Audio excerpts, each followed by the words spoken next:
बिस्मिल्लाहिर्रहमानिर्रहीम। स्टूडेंट्स अस्सलाम वालेकुम। आज हम बायो 9th क्लास की बायोलॉजी का चैप्टर नंबर 3 जो कि हमारे पास बायोडाइवर्सिटी है उसके बारे में पढ़ते हैं। बायोडाइवर्सिटी, बायो और डाइवर्सिटी दो अल्फाज से ये मिलकर बना हुआ है, बायो और डाइवर्सिटी। बायो का मतलब लाइफ, डाइवर्सिटी का मतलब वैरायटी, यानी कि वैरायटी ऑफ ऑर्गेनिज्म, जानदारों की वैरायटी। बायोडाइवर्सिटी से मुराद है जानदारों की वैरायटी। बायो का मतलब है लाइफ, लाइफ जिंदगी यानी कि जानदार, और diversity mean variety. Biodiversity variety of organism, जानदारों की वैरायटी। मिसाल के तौर पर प्लांट्स, एनिमल्स और माइक्रोऑर्गेनिज्म, ये हमारे पास जानदार हैं और ये इनकी वैरायटी। प्लांट ये अपनी खुराक को तैयार करते हैं, एनिमल ये दूसरे जानदारों से यानी प्लांट से खुराक हासिल करते हैं, और माइक्रोऑर्गेनिज्म ये इतने छोटे जानदार जो आम आंख से नजर नहीं आते, यानी कि मुख्तलिफ जानदारों की वैरायटी। और इसके अलावा बायोडाइवर्सिटी हमारे पास वैरायटी ऑफ ऑर्गेनिज्म, ये जानदार की वैरायटी, और हर जानदार के अंदर स्पीशीज की वैरायटी। यानी एक तो हमारे पास जानदार की वैरायटी आ जाती है और हर उसके अंदर जो स्पीशीज है मजीद उसकी वैरायटी, वैरायटी ऑफ स्पीशीज। मिसाल के तौर पर अगर मैं स्पीशीज की बात करूं तो स्पीशीज क्या है? स्पीशीज ऐसे जानदार होते हैं जो दूसरे जानदारों से जिनसी तौलीद करते हैं और नए जानदार पैदा करते हैं।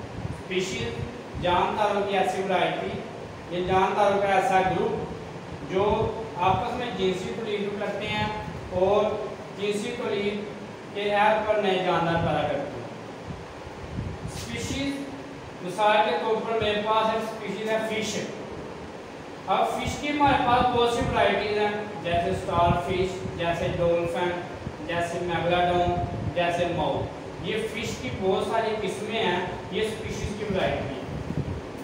तो बायोडाइवर्सिटी जानदारों की वैरायटी, वैरायटी ऑफ ऑर्गेनिज्म, और हर जानदार के अंदर जो स्पीशीज है उसकी मजीद वैरायटी मेरे पास ये। और बायोडाइवर्सिटी का दूसरा जो अहम एक और काम है, बायोडाइवर्सिटी हमें कोई भी इकोसिस्टम में जानदारों की वैरायटी को मेजरिंग करने का एक स्केल है। यानी बायोडाइवर्सिटी क्या करती है, हमें किसी भी इकोसिस्टम में जानदारों की वैरायटी बताती है। ये एक स्केल के मेजरिंग स्केल के तौर पर काम करती है, ये मेजर करती है, पैमाइश कर सकती है। बायोडाइवर्सिटी से हम ये अंदाजा लगा सकते हैं कि किसी इकोसिस्टम में जानदारों की कितनी वैरायटी है। यानी बायोडाइवर्सिटी दो काम कर रही है, एक तो हमारे पास जानदारों की वैरायटी भी बता रही हैं, उसके अंदर स्पीशीज की वैरायटी बता रही हैं, एक काम। और दूसरा हमारे पास जो है वो स्केल के तौर पर काम करी, मेजरेबल स्केल के तौर पर काम करी। यानी किसी भी इकोसिस्टम में हम बायोडाइवर्सिटी से ये पता लगा सकते हैं कि यहाँ जानदारों की कितनी वैरायटी है। यानी स्केल है, बायोडाइवर्सिटी हमारे पास एक मेजरिंग स्केल ऑफ वैरायटी, यानी कि जानदारों की वैरायटी मापने का एक पैमाना है। दूसरी तरफ अगर बायोडाइवर्सिटी को दो हिस्सों में यानी कि हमारे पास दो तरह की वैरायटी, डाइवर्सिटी ऑफ प्लांट, पौधों की वैरायटी, डाइवर्सिटी ऑफ एनिमल, यानी कि एनिमल की वैरायटी। अगर मैं देखा जाए हिस्ट्री में जो अब तक तहकीक हुई है, हमारे पास 0.5 मिलियन के करीब की इकसाम के पौधे हैं, और जबकि एनिमल जो है हमारे पास 1.5 मिलियन के करीब एनिमल्स की इकसाम है। यानी कि 1 मिलियन 10 लाख के बराबर है। 1.5 से मुराद है 15 लाख इकसाम के एनिमल्स हैं, और 0.5 मिलियन यानी 5 लाख इकसाम के हमारे पास प्लांट हैं जो अब तक हमारे पास नाउन जो हम जानते हैं, जो साइंटिस्ट जानते हैं। हमारे पास जो पौधों की वैरायटी है उसको हम फ्लोरा कहते हैं, और जो एनिमल्स की वैरायटी है उसे हम फाना कहते हैं। Diversity of plant flora, diversity of animal फाना, ये बोर्ड में आती होती है डेफिनेशन, अक्सर फ्लोरा और फाना में डिफरेंस होता है। या आप इसकी ऐसी भी डेफिनेशन कर सकते हैं, ऐसा रीजन, ऐसा इलाका जहाँ पर बहुत ज़्यादा प्लांट्स मौजूद हों, वो हिस्सा, वो रीजन फ्लोरा कहलाता है। और दूसरी तरफ ऐसा रीजन, ऐसा इलाका जहाँ पर एनिमल्स की बहुत ज़्यादा वैरायटी मौजूद हो, वो फाना कहलाता है। अब अगर देखा जाए तो जो बायोडाइवर्सिटी है वो डिपेंड करती है क्लाइमेट पर, यानी कि जो जानदारों की जो वैरायटी है वो डिपेंड करती है क्लाइमेट, आबोहवा, सोयल, मिट्टी के ऊपर डिपेंड करती है, at presence of other species, और उसके साथ जो दूसरे जानदार रह रहे हैं उनके ऊपर बायोडाइवर्सिटी डिपेंड करती है। और अगर देखा जाए तो जो बायोडाइवर्सिटी है वो हमारे ज़मीन के ऊपर, इकोसिस्टम के ऊपर नॉट इक्वल डिस्ट्रीब्यूटेड। बायोडाइवर्सिटी हमारी इकोसिस्टम ज़मीन के ऊपर हर जगह इक्वल डिस्ट्रीब्यूट नहीं है, यानी कि जो जानदार की वैरायटी है वो हर जगह यकसा नहीं है। कहीं पर जानदारों की तादाद ज़्यादा है, कहीं पर कम है, कहीं पर उससे कम है। इस तरह जो बायोडाइवर्सिटी जो है वो हमारी ज़मीन के ऊपर या हर रीजन में जो है वो इक्वल उनकी तकसीम नहीं है।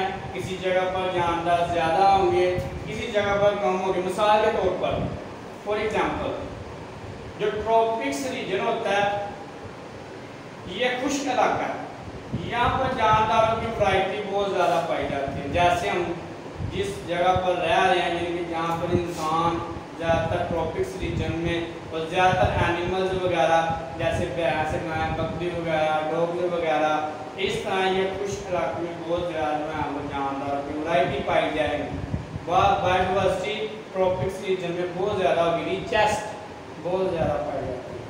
अगर हम टेम्परेट रीजन देखें तो वहाँ पर बायोडाइवर्सिटी की तादाद ट्रॉपिक्स से कम होगी, क्योंकि ये बहुत ज़्यादा गर्म इलाका होता है और यहाँ का जो आबो हवा है वो बहुत ज़्यादा गर्म होती है, और चंद जानदार होते हैं जो यहाँ पर इसको बियर कर सकते हैं, बर्दाश्त कर सकते हैं। जैसे मिसाल के तौर पर एक डेजर्ट है, एक टेम्परेट रीजन है, सहरा जो होता है, यहाँ पर कैमल्स, स्नेक, लिजर्ड वगैरह इस तरह के जानदार जो हैं वो रह सकते हैं, और जो उस इलाके को बहुत ज़्यादा गर्मी को बर्दाश्त कर सकते हैं। यानी कि वहाँ पर बायोडाइवर्सिटी की तादाद कम होती है, क्योंकि वहाँ का जो क्लाइमेट आबोहवा बहुत ज़्यादा गर्म होती है, और वही जानदार उस रीजन में रहेंगे, टेम्परेट में रहेंगे, जो उनके इन्वायरमेंट आबोहवा को सर्वाइव कर सकें।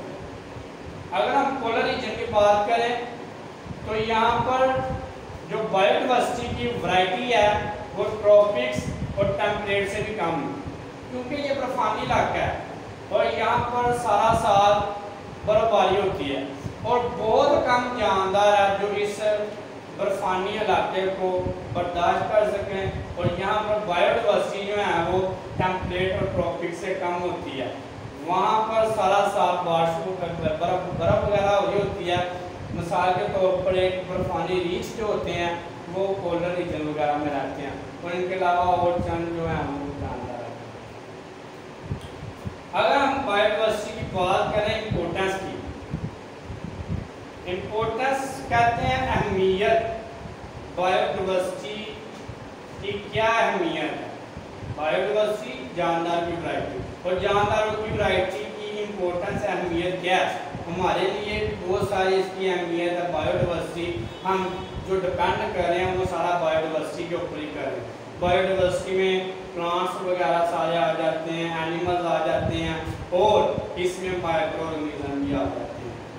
अगर हम इसकी अहमियत की बात करें तो बायोडाइवर्सिटी फूड फॉर ह्यूमन, ये इंसानों को खुराक हासिल करने का बहुत बड़ा जरिया है। हम जानवरों से भी खुराक हासिल करते हैं, उनका गोश्त खाकर, उनका मीट्स वगैरह खाकर, जैसे बकरी, गाय भैंस वगैरह, जैसे मुर्गियाँ वगैरह, हैन वगैरह, इनका हम जो गोश्त खाकर इससे खुराक हासिल करते हैं। अगर पौधों की तरफ आएँ तो हम उनसे बहुत सी सब्जियाँ हासिल करते हैं, दालें वगैरह हासिल करते हैं।